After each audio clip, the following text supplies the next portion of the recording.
Assalamualaikum warahmatullahi wabarakatuh. Pada pertemuan kali ini saya akan menjelaskan tentang gerbang logika.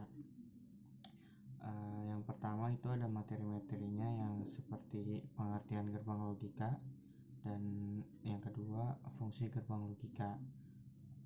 Di sini pertama-tama saya akan menjelaskan tentang pengertian tentang gerbang logika.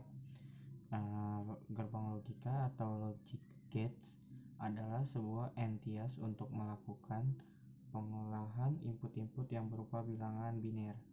Hanya terdapat dua kode bilangan biner, yaitu angka 1 dan 0.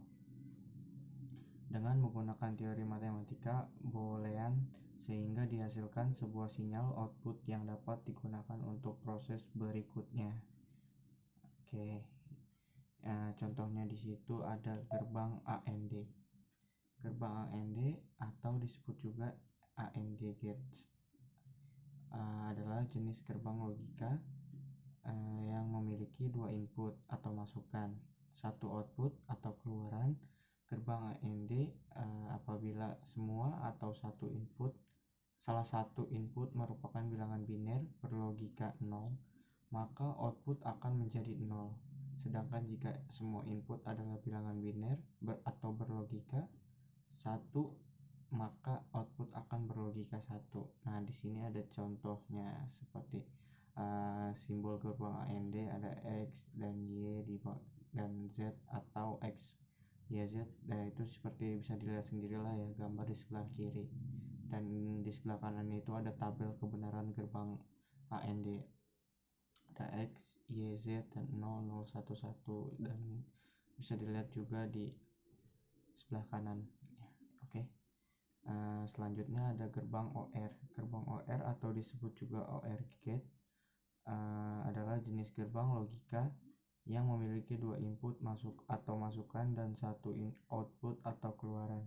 Meskipun memiliki pengertian yang sama dengan gerbang OR, tapi memiliki perbedaan pada simbol dan tabel kebenaran.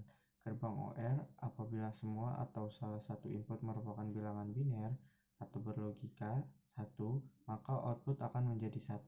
Sedangkan jika semua input adalah bilangan biner berlogika 0, maka output akan berlogika 0. Di sini juga ada contoh simbol gerbang OR. Nah, bisa dilihat sendiri di sebelah kanan, dan tabel kebenaran gerbang OR bisa dilihat sendiri di sebelah kanan.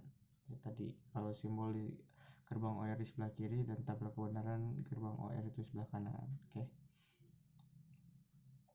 Selanjutnya ada gerbang NOT. Gerbang NOT atau disebut juga NOT gate atau inverter, gerbang pembalik atau jenis gerbang logika yang hanya memiliki satu input atau masukan dan hanya output keluaran. Dikatakan inverter gerbang atau gerbang pembalik karena gerbang ini akan menghasilkan nilai output yang berlawanan dengan nilai inputnya. Di sini juga ada contoh dari simbol gerbang NOT, bisa dilihat X, terus ada gambar segitiga sama Z juga, atau di bawahnya juga ada lagi. Bisa dilihat sebelah kiri itu simbol gerbang NOT, dan di sebelah kanan tabel kebenaran gerbang NOT. Ada X, ada Z, ada di X-nya itu ada 0, 1, di Z-nya itu kebalikannya 1 sama 0. Gerbang selanjutnya adalah gerbang XOR. Gerbang eksklusif OR atau disingkat gerbang XOR terdiri dari dua input dan satu output. Untuk mengingat tabel kebenaran gerbang XOR cukup mengingat pernyataan berikut ini. Bila kedua input bernilai logika yang sama, maka akan menghasilkan output logika 0. Sedangkan bila kedua input bernilai logika berbeda, maka akan menghasilkan output logika 1.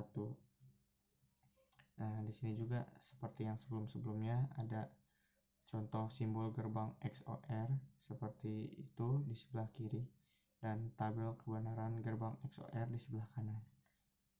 Selanjutnya adalah gerbang NAND.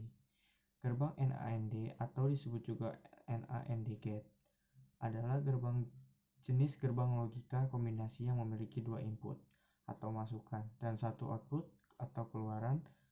Pada dasarnya gerbang NAND merupakan pengembangan atau kombinasi dari gerbang AND dan gerbang NOT, NaN sama dengan NOT AND. Gerbang NAND, apabila semua salah satu input bilangan biner berlogika 0, maka outputnya akan berlogika 1. Sedangkan jika semua input adalah bilangan biner berlogika 1, maka output akan berlogika 0. Oke, di sini juga ada contohnya juga seperti yang sebelum-sebelumnya. Ada simbol gerbang AND itu di sebelah kiri dan tabel kebenaran gerbang AND itu sebelah kanan. Oke. Selanjutnya ada fungsi gerbang logika. Secara sederhana, fungsi dari gerbang logika adalah mengubah satu atau beberapa sinyal input atau masukan menjadi sebuah sinyal output kelurahan. Oke, selanjutnya. Oh, sudah selesai ternyata. Mungkin cukup sekian saja dari saya, kurang lebihnya mohon maaf. Terima kasih. Thank you. Bye.